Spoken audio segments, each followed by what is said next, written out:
স্বাগতম বন্ধুরা। আমাদের শরীরের প্রায় 60% পানি দিয়ে গঠিত। পানি শুধু তৃষ্ণা মেটানোর জন্য নয়, বরং শরীরের প্রতিটি কোষের কাজ ঠিকভাবে চালানোর জন্য জরুরি। তাই শরীরে পানির ঘাটতি হলে সেটা অনেক বড় সমস্যা হয়ে উঠতে পারে। তাহলে চলুন জেনে নিই শরীরে পানির ঘাটতি বুঝবেন কিভাবে। 1. অতিরিক্ত তৃষ্ণা লাগা। যখন শরীরে পানির ঘাটতি শুরু হয়, তখন প্রথম লক্ষণ হয় অতিরিক্ত তৃষ্ণা।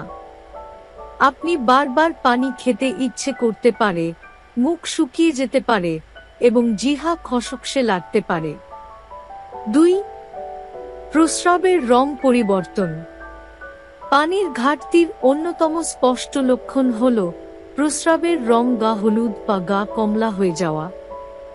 যদি আপনার প্রস্রাব খুব কম হয় অথবা অনেক গা রঙের হয়, তাহলে বুঝে নিন শরীর পানির সংকেত দিচ্ছে। 3. মাথা ঘোরা এবং ক্লান্তি। শরীরে পানি কমে গেলে রক্তচাপ কমে যায় এবং মস্তিষ্কে অক্সিজেনের পরিমাণও কমে যেতে পারে। এতে করে মাথা ঘোরানো, ঝিমঝিম লাগা বা এক ধরনের ক্লান্তি অনুভব হয়। 4. ত্বক শুষ্ক হয়ে যাওয়া। পানি আমাদের ত্বকের জন্য খুবই গুরুত্বপূর্ণ। পানির ঘাটতিতে ত্বক রুক্ষ হয়ে যায়, উজ্জ্বলতা হারায় এবং চামড়ায় টান লাগতে পারে। অনেক সময় ঠোঁট ফাটতেও দেখা যায়। 5. হৃদস্পন্দনের পরিবর্তন। পানি কমে গেলে হৃৎপিণ্ড স্বাভাবিক কাজ চালিয়ে যেতে সমস্যা অনুভব করে। তাই হঠাৎ করে হার্টবিট বেড়ে যেতে পারে, বুক ধড়ফড়তে পারে এবং ঘাম কমে যেতে পারে। 6. কোষ্ঠকাঠিন্য ও হজমের সমস্যা। পানির ঘাটতির আরেকটি বড় প্রভাব পড়ে আমাদের হজমে।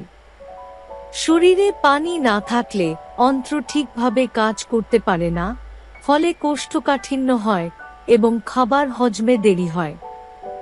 7. মনোযোগ কমে যাওয়া। পানির ঘাটতি থাকলে আমাদের ব্রেইনের কার্যক্ষমতা কমে যায়।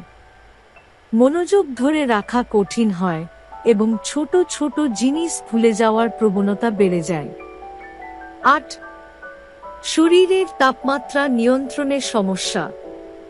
পানি শরীরের তাপমাত্রা ঠিক রাখতে সাহায্য করে। পানি কমে গেলে ঘাম কম হয়, ফলে শরীর গরম হয়ে যেতে পারে। এতে করে হিটস্ট্রোকের সম্ভাবনাও বাড়ে। বন্ধুরা, আপনার শরীর যদি এই লক্ষণগুলো দেখায়, তাহলে দ্রুত পানি পানের পরিমাণ বাড়ান। দিনে অন্তত 8 গ্লাস পানি পান করার চেষ্টা করুন। বিশেষ করে গরম আবহাওয়ায় বা ব্যায়াম করার সময় আরও বেশি পানি প্রয়োজন হতে পারে। পানি পানের সাথে সাথে পানীয় ফলের রস, স্যুপ কিংবা পানিযুক্ত খাবারও খান। ধন্যবাদ।